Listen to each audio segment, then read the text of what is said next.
NEP 2020 50 Important Questions and Answers Voice Over Ready Script Q1 NEP 2020 कब जारी हुई?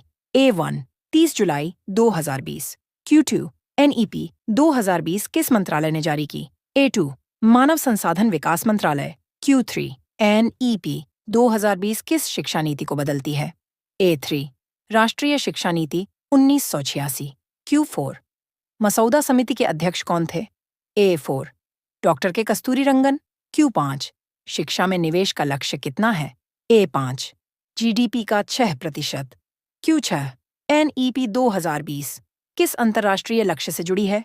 A6 सतत विकास लक्ष्य 4 यानी SDG 4 Q7 NEP का मुख्य उद्देश्य क्या है? A7 शिक्षा प्रणाली में व्यापक परिवर्तन करना Q8 नया स्कूल ढांचा क्या है? A8 5+3+3+4 मॉडल Q9 ये मॉडल क्यों अपनाया गया?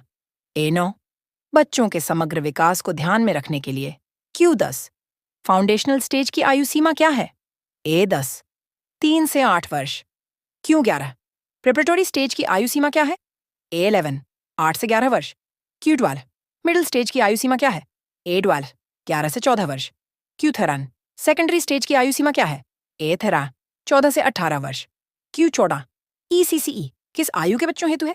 A14 3 से 6 वर्ष Q15 ECCE किस प्रकार के शिक्षण पर आधारित है? A15 खेल आधारित शिक्षण Q16 3 से 8 वर्ष के बच्चों के लिए NEP किस बात पर जोर देती है? A16 बच्चे के समग्र विकास पर Q17 FLN हेतु कौन सा राष्ट्रीय मिशन बनाया गया? A17 national mission on foundational literacy and numeracy Q18 FLN किस कक्षा तक अनिवार्य है? A18 ग्रेड 3 तक Q19 पाठ्यक्रम सामग्री में क्या बदलाव किया गया है?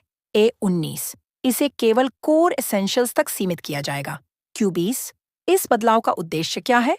A20 आलोचनात्मक सोच विकसित करना Q21 निर्देशों का माध्यम किस कक्षा तक मातृभाषा होना चाहिए? A21 ग्रेड 5 तक Q22 22 तीन भाषा सूत्र में क्या बदलाव है? A/2 इसमें अधिक लचीलापन दिया गया है Q23 आकलन सुधार का मुख्य लक्ष्य क्या है? A23 अवधारणाओं की समझ का परीक्षण Q24 साल में मुख्य परीक्षाएं कितनी बार होंगी? A26 2 बार Q25 पीरियडिक असेसमेंट्स किन कक्षाओं में होंगे? A25 कक्षा 3, 5 और 8 में Q26 कला, वाणिज्य और विज्ञान के विभाजन को कैसे समाप्त किया गया है? A26 साइलो आधारित मानसिकता को हटाकर Q27 विषय चयन में क्या नया प्रावधान है? A27 छात्रों को अधिक लचीलापन मिलेगा Q28 शिक्षक प्रशिक्षण का नया प्रारूप क्या है? A28 4 वर्ष का इंटीग्रेटेड BEd कार्यक्रम Q28 शिक्षकों के लिए अतिरिक्त आवश्यकता क्या है? A28 सतत व्यावसायिक विकास Q30 स्कूल शासन में सुधार कैसे होगा? A30 स्कूल कॉम्प्लेक्स प्रणाली लागू करके Q30 1 स्कूल नियमन कौन करेगा? A30 1 state school standards authority Q30 2 उच्च शिक्षा में GER का लक्ष्य क्या है? A30 2 2035 तक 50% Q30 3 उच्च शिक्षा संस्थानों का ढांचा कैसा होगा?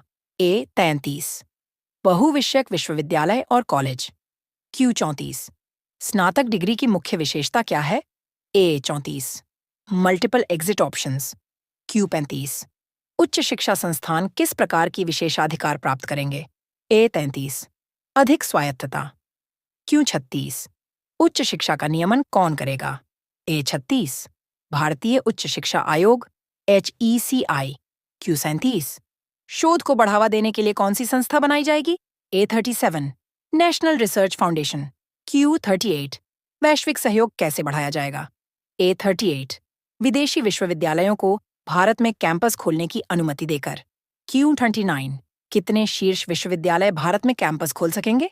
A39 दुनिया की शीर्ष 100 विश्वविद्यालय Q40 उच्च शिक्षा के लिए सुपर रेगुलेटर कौन है? A40 HECI के 4 वर्टिकल Q41 समावेशन कैसे बढ़ाया जाएगा?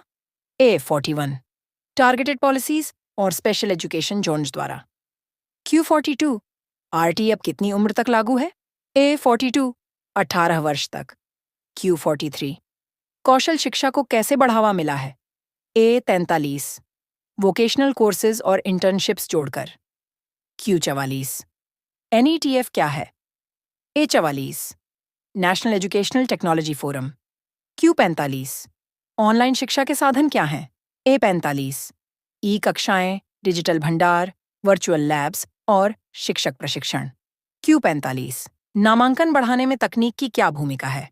ए 45 ऑनलाइन शिक्षण प्रणालियों का उपयोग। क्यू 47 NEP की चाइल्ड सेंट्रिक विशेषता क्या है? ए 47 होलिस्टिक विकास आधारित संरचना। क्यू 48 शिक्षा डिलीवरी में कौन सी पद्धति अपनाई गई है? ए 48 वैज्ञानिक और अनुसंधान आधारित पद्धति। क्यू 49 बहुभाषा अध्ययन क्यों प्रोत्साहित किया गया है? ए 49 राष्ट्रीय एकता को मजबूत करने के लिए। क्यू 50 NEP मुख्य रूप से किन कौशलों पर जोर देती है? ए 50 critical thinking and problem solving skills.